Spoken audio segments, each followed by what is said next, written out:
কেন জানি আজকাল বারবার মনে হয় বোধহয় আমাকে আর কারো দরকার পড়ে না। নিজেকেই বোকার মতো প্রশ্ন করতে থাকি, আমি কি সত্যিই কারোর প্রায়োরিটি, নাকি শুধু দরকারে মনে পড়া একটা অপশন মাত্র। কখনো কখনো মনে হয় হয়তো আমাকে কারোর জীবনের অংশ হওয়াই দরকার ছিল না। এটা ঠিক ভাবনা নাকি আমার ওভার থিঙ্কিং সেটাও বুঝতে পারি না। মাঝে মাঝে নিজের উপরেই রাগ হয়, হয়তো আমি নিজেকেই ঠিক মতো বুঝতে পারছি না। জানি না আমি মানুষদের থেকে দূরে সরে যাচ্ছি, নাকি মানুষই আমার থেকে দূরে চলে যাচ্ছে। শুধু এতটুকু নিশ্চিত, মনটা খুব ক্লান্ত।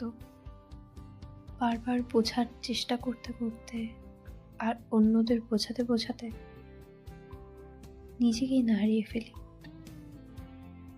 তবু মনে আশা রেখেছি, হয়তো একদিন সব ঠিক হয়ে যাবে, অথবা হয়তো আমি কোনোদিন বদলে যেতে শিখবো।